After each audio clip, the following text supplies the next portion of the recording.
सबसे पहले आप ये वीडियो देखें।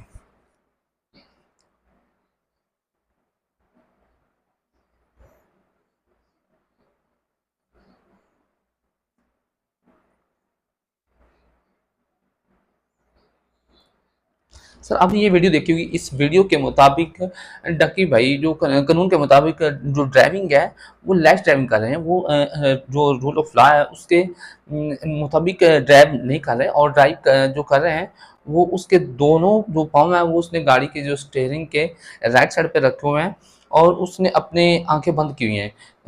देखने में भी आ रहा है और जो लेकिन डक्की भाई का बयान है, जो साद रहमान का बयान है, वो कह रहा है कि मेरी जो ये लेफ्ट वाली आइज़ है ये मैंने ऐसे बंद की हुई है, ठीक है, और ये मेरी मेरी आँख खुली है और इससे मैं देख रहा हूँ, लेकिन उसके बावजूद भी जो मेरी गाड़ी है वो ऑटोमेटिक है। वो मतलब मैं उसको खुद ड्राइव नहीं कर रहा, उसके अंदर ऑटोमेटिक सिस्टम है जो गाड़ी को ड्राइव करता है, जो गाड़ी को लेके चलता है। और उसने बकायदा एक वीडियो भी दिखाई है कि गाड़ी किस तरह, जब उसके सामने गाड़ी आती है तो गाड़ी किस तरह स्टॉप करती है, किस तरह राइट और लेफ्ट होती है और किस तरह वो आगे मूव करती है।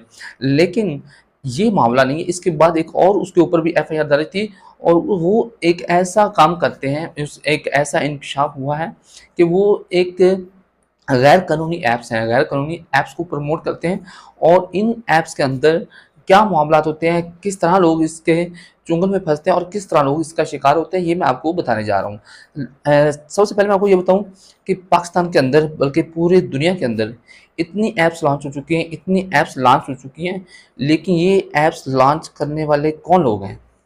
इसमें पाकिस्तानी भी मुलव्वस हैं और आउटसाइड जो आउट ऑफ कंट्रीज़ हैं वहाँ पर जो लोग हैं वो भी इसके अंदर मुलव्वस हैं।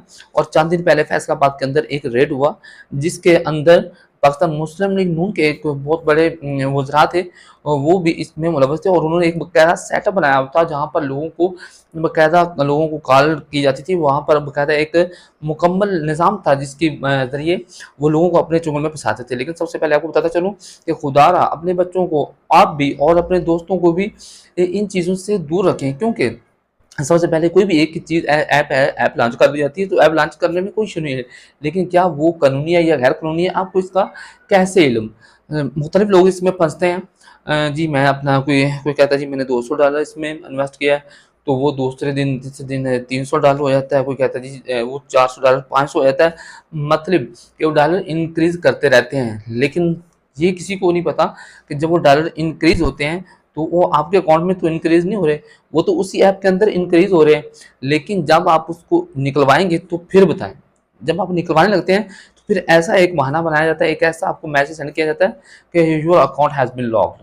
ना आप आगे के रहते हैं, ना पीछे के रहते हैं और आपका जो पहले वाला जो आपके मनी होती है या आपका जो इन्वेस्टमेंट होती है वो आपकी गायब हो जाती है। मुख्तलिफ लोगों ने, मेरे कई रिश्तेदार हैं, मेरे दोस्त अहबाब हैं, जिन्होंने मुझे भी ये कहा कि सर आप भी इसमें इन्वेस्ट करें, तो आप तो फ़ुज़ूल काम कर रहे हैं, आप इधर आएँ, आप ये इन्वेस्टमेंट करें और आप चंद दिनों में आपके पास फ़लाँ गाड़ी होगी, फ़लाँ बंगला होगा। लेकिन I know all about of it कि ये वो कंपनी है जो पहले टेंस के नाम से आई, फिर सीएमएम, चाइनीज़ मैजिक, मियाओ और इस तरह की मुख्तलिफ, मतलब जिसका काम लूटना है ना, तो उसको लूटने के लिए मुख्तलिफ रंग बदलने पड़ते हैं। मुआशरा तब्दील हो रहा है, मुआशरा चेंज हो रहा है, लोगों के अंदर शऊर आ रहा है, लेकिन वो जैसा शऊर लोगों के अंदर आ रहा है उसी शऊर के मुताबिक लोगों के अंदर एक जो ये चीज़ डेवलप की जा रही है कि उस तरह के लालच देकर उनको पैसे का लालच देकर उनको मुख्तलिफ जाल के अंदर फंसाया जा रहा है।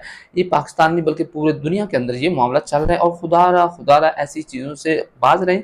कोई भी बेवकूफ़ इंसान ऐसा नहीं होता कि आपको $100 के बदले में दूसरे दिन या तीसरे दिन या हफ्ते बाद कुछ $400-500 दे दे, ये पॉसिबल ही नहीं है। कोई भी ऐसा बंदा, कोई भी ऐसा शख्स, कोई भी ऐसी कंपनी नहीं है।